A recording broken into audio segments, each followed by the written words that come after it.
So, every month ko, I do needling. So, that's how I keep Sa myself. mga tight muscle. Oo, mga light muscles. Ano yung parang acupuncture?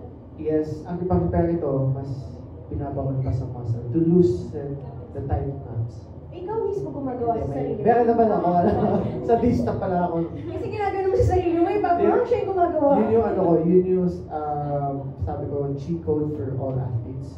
And 30 minutes of stretching in every way. So, sabi ko dati nung medyo bata-bata ako, sabi ko, boring na stretching, but stretching is the best. Diba? Ito pa, thank you. Wala pa naman po. Kakastart ko pa lang po pagiging artista noong 2021. And before po ako mag-artista, yun nga po, naglalaro po ako sa school ko. Pero so far, and sana hindi naman po magyari, wala pa naman po. Wala naman. Thank you. Thank you. Balikan ko lang yung sinabi ni Ronnie, sabi na ACL ka pala. Yun yung isa sa worst nightmares ng professional athletes. Kaya meron akong tahi sa tuhod. Left siya, left na tuhod. Oh, pero nakaya mo mag-recover Nag-MVP ka pa ngayon. Tsaga lang din at saka disiplina. Tama yung sinabi ni JB kasi nung una tinatamad talaga ako mag-rehab Pero nung dumating na time na nabalitaan ko na uy, Bonnie, line up ka namin sa Binyan, sa MPBL. Siguro mga 4 months before sinabi sa akin yun, nag-rehab na ako talaga. Umay sa una, pero alam, nasanay na, minahal ko na din. And yung work ko ngayon talaga, kaya kailangan kong ayusin. Worth it naman. Worth it yung paghihirap. Yes. Okay. Now, let's go to our next friend from the media. We have Candice Go from Push. Hi! Ayan. Good afternoon.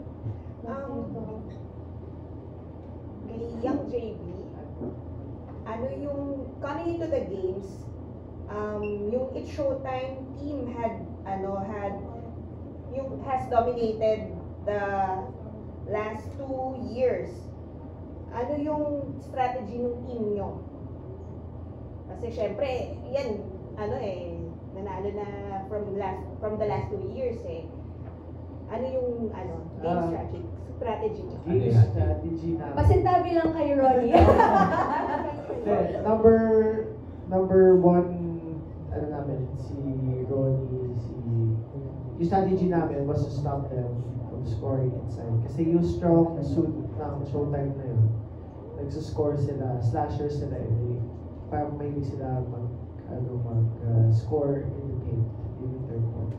Na kay Ayon, Ronnie. So we tried not to give that to them. So we tried to give them the opposite po. So yung ginawa namin, sana natin, pagtira lang sila ng tres. We'll take that. Compared po sa anytime pwede sila mag-score, si Ronnie kasi open court, delikado kami doon. So, ayun, mind games na lang po kami, and then, paano ba, yung conditioning, yan po, pinasuka kami ni Jan. May group chat kami nilagay niya, Star Magic Blackout Training. So, Ano yung sinabi mo? Pinasuka? Pinasuka kayo? May mga sabi ko, ba't ito yung pangalan ng yung group chat natin, na Star Magic Blackout Training. Kasi pala yun. So, we had to keep our conditioning. Intense talaga. Intense ang training. Okay. Tapos, very timely Father's Day. Kamusta yung pagiging, dad? Oh my gosh. Sobrang sarap po. I have 2 sons. He's 14 and then I have Caleb 10 months. Sobrang iba sa feeling. Kasi yun yung fuel ko to keep my day going. Go to practice or go to work. Pag uwi ko, iba pala yung feeling ng love talaga. Unconditional love. So I've never had that. So feels good. Thank you for that Happy question. Father's Day. Thank you. Happy Father's Day! Happy Father's Day, Young JB, at sa lahat po ng mga ama na nanonood po ngayon. Thank you! Alright, who would like to ask the next question? We have a phone question. Okay. Follow-up naman yan dahil nag-react si JB about the strategy of Star Magic. And then Ronnie, what was your reaction? Ano ang pinakamahirap? Ano ang game plan na hindi nag-work? At babawi ba kayo next year? Oo, pwede. Buhay. Gusto kong bumawi. Pwede bang, siguro pag bumawi kami, isang team na lang lalaban ko talaga. Para syempre, nakakapagod. Nagulat ako kasi syempre, nung time na yun, parang napansin ko nga yung sinabi niya eh. Mas pinapatira kami sa labas.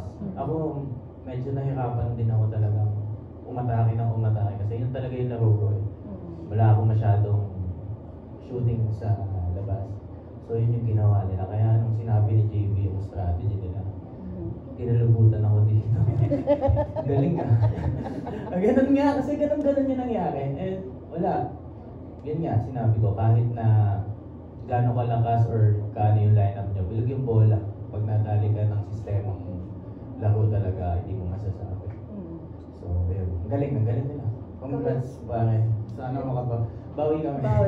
Bawi kami. Kamusta naman ang paglalaro against the Team Mayaman, ComTV team? Nung una talaga, sinabi ko kala Donnie, kala ano na, siguro baka dog showin tayo nito, baka katuwaan lang. Joke kami, ganyan, yayakap-yakap sa amin. Yung ganun ano. Pero nung first quarter, nagulat ako kung gaano sila kaseryoso. Seryoso, ang gagaling nila, mga nagpa-basketball pala talaga. Kaya nung time na yung kinausap ako ni Kap, Ronnie, ayusin nyo nila Donnie, ayusin nyo yung ano. So doon, imbis na akala ko parang warm-up lang siya, hindi pala. Kasi lumalaban yung Team Payaman. Kaya napalaban din kami nung time na yan. And nag-enjoy kami ng todo. Thank you. Thank you. Franley, kamusta? Anong naging game plan against the other team? Malakas din sila, knowing na sobrang nagsigawan when they saw Billy Mika sa court. So was it pressure? Nung lumabas yung team nila Mika, parang everyone was shouting so loud. So parang na-pressure. Nagulat kayo parang, oh my God, parang daming tao palang naman. We didn't expect na it would be, alam po namin na sold out eh, pero hindi namin alam na may standing pa pala. So parang medyo may pressure, pero ang mindset po kasi namin lahat na parang enjoy it lang natin. This is just a game, so we'll just have fun. Parang nag-enjoy naman tayo, Ate Ai. Yeah. Super. Tsaka share ko lang din about Bini Mika. Ito medyo funny to. Kasi diba sa volleyball, hindi nyo naman may iwasan na minsan may matatamaan sa mukha or something. So may mga times na kunwari papaluin, tapos lumalapit sa mukha ni Mika. Kami na ng mga coach pang, uy, wag si Mika, dudumugin tayo ng aranet. So yung goal namin, parang matamaan na lahat, wag lang si Mika. Kasi natakot kami sa lahat ng Blues. Pero kasi talaga, ramdam namin yung suporta ng lahat ng Blues, lahat na nagmamahal sa Bini. So we're so happy rin na ganun yung naging outcome na talagang all out yung suporta. Kada tira ni Mika, talagang may ano, alam namin na siya yung nakatira kasi ang last ng sigawan talaga. So, ang ganda ng effect niya po sa game. Para lagi may woo! Na random parts. Nahawakan lang niya po yung bola, parang, sino yun? Si Mika lang pala. Si Mika yun, sure. Congratulations and ideal part ka ng winning team, of course. Very slight. Okay, for the three artists of Star Magic, paano nakakatulong ang ganung activities or events to work or sa hardcore, iba na, hindi to acting, hindi to performing? Who will answer first? Ron. Siguro mas nakakatulong sa amin para mas makilala pa kasi madaming mga tao ang alam lang acting lang itong mga to, artista to, popogi lang. So pag may mga ganitong event na Star Magic, All Star, talaga napapakita namin, oh si JB, ang galing pala mag-basketball. O si ganito, ang galing mag-volleyball. So parang laking tulong siya para makilala ka sa talagang ginagawa mo. Like ako, kung hindi naman ako nakilala sa pagbabasketball sa All-Star Game, siguro hindi ako na-line up sa MP. Same kay JB na talagang galing din maglaro. So ayun. So feeling ko yun. For me naman po, I feel like it creates friendships, especially with co-artists na kahit hindi naman po natin nakakatrabaho araw-araw, parang binigyan kami ng opportunity na yun na mag-usap sa court, mag-bonding sa court, kumain after training. So, ayun po. Ay, mga professional. Yun din. Na makalaro yung mga profession. Grabe, Fifi Sharp. Hello naman po, grabe. Philippine team, nakakatakot kalaro. But it's a privilege to play with the professional volleyball players. Sana po, yearly talaga. Sana may maganda tayong mga events, not just sa atin dito or even lahat ng showbiz na people together around para magpahintang nila sa kung ano ng sports fan. So I think that's a healthy thing to have. Kasi yung Pilipinas, mahilig naman sa basketball, volleyball, big fans of sports po yun. So sabi ko magandang venue, magandang content for everyone. So sana ganun.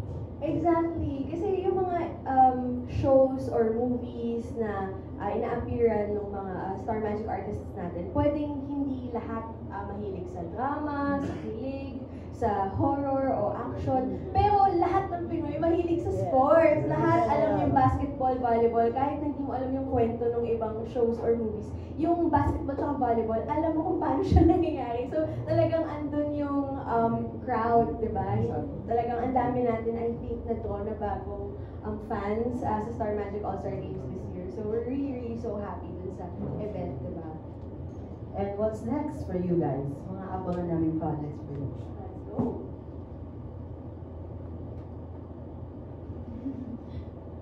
Annalyn. I have 2 upcoming shows. One teleserye and one movie. Yung pa lang po yung mabibigay ko, pero abangan niyo po yan. Wow. Pero baka pwede natin sabihin, kasi pinost ni Cap Luz, yung parang yeah. may video kayo. Sino-sino yung mga Opo. kasama mo doon, Annalyn? I'm gonna be with BGY Ojalo, Angie Salvacion, Harvey Bautista, River Joseph, Dustin Mayores, tama po ba?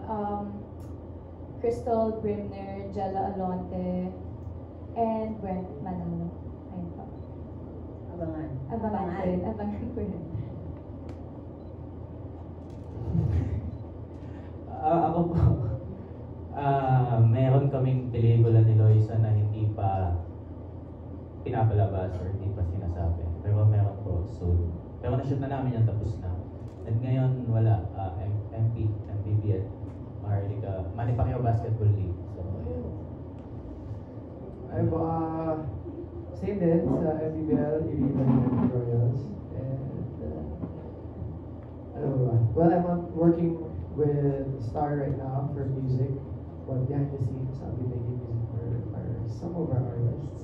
Bawal ba sabihin kung sino? Bawal muna. Pero behind the scenes, ako yan to write for them. So, abangan nila lang. Clue! Clue mo ba? Solo? May solo, I think may crew. So, abangan nila lang kung ano yun. And abangan yung mga TikToks ko. Ayun. Ay, nakapaka ko yan. Nakapaka ko yan. Now, where can they follow you guys? Please promote your socials. I am Young JV _ sa akin. IG, ang TikTok ko, I am Young JV. So, yan. I see. Ako, I am Marito Alonte sa IG. And, yun lang. Twitter, same. Yun. Wala akong TikTok at Facebook. Wala ba? Bakit? Hindi may limit. Talaga? Okay, thank you, Ronnie. Ikaw, Annalyn. Annalyn _Salvador naman po on IG and Annalyn Salvador on TikTok. Alright. Thank you so much. That concludes the first part of our Spotlight Press Con of my fellow Star Magic artists. Thank you all so much. And maraming salamat din po sa ating mga friends from the media for joining us today. And see you all tomorrow dahil makakasama naman natin sina Darren sa second part of our Spotlight Press Con. Again, this is Ai de la Cruz. Thank you all so much and enjoy the rest of the afternoon. Yay! Thank you!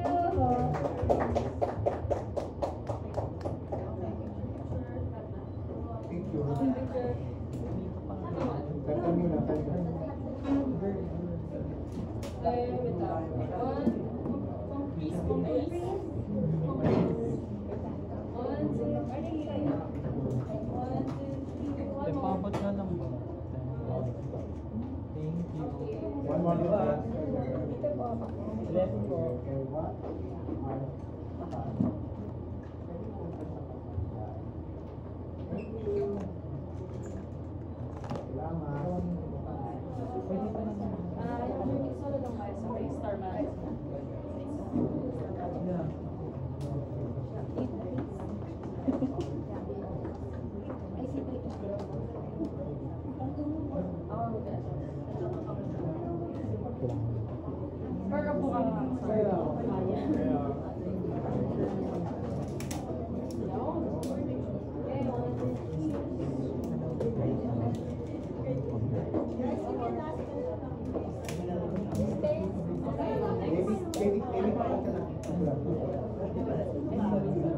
Actually, isa-isa sila. Yan. Thank you. Yan o.